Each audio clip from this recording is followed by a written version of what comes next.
Hello, once again, this is Brother Teacher. You know, I have friends that are living that have diabetes. And a couple of the friends that I have that have diabetes have lost extremities. I mean, toes, feet, and even legs as a result. And I also have a friend that comes to mind that many years ago, as a result of diabetes, he lost his sight. He was very good in the martial arts. But again, he lost his sight and he became wheelchair bound after losing his toes, one of his legs that I can recall for sure. And you wonder, how do you lose your extremities as a result of diabetes?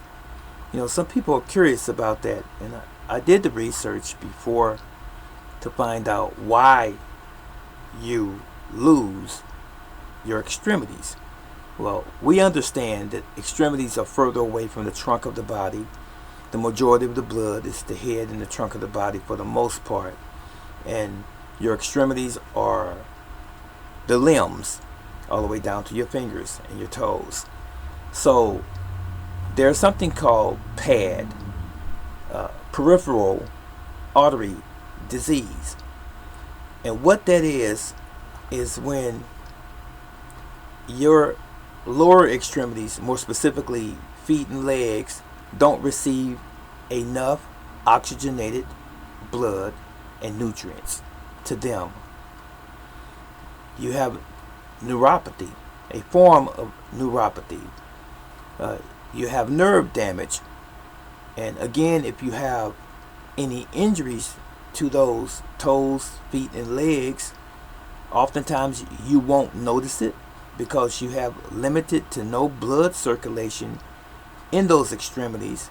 The tissue begins to die because it's being malnutritioned. It's not receiving blood, oxygenated blood again, and nutrition. So it begins to die. And at some point in time, it will become necrotic, which means the tissue will start to die. And then ultimately you can receive what is called as, or termed as, gangrene. That's how you lose your toes, your feet, and your legs from diabetes. So that's the answer. So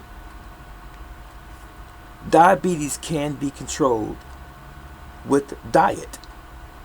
And that's really the issue, and has always been the issue, even though sometimes it's associated genetically with reasons concerning genetics, your family tree, if you will, and being passed down. But there's things that you can do to mitigate the happening, if you will. So it has always been my suggestion that you have a complete system, which means diet and exercise. You can't have one without the other. What you eat determines what your future health is going to be. And most of your immune system is in your gut.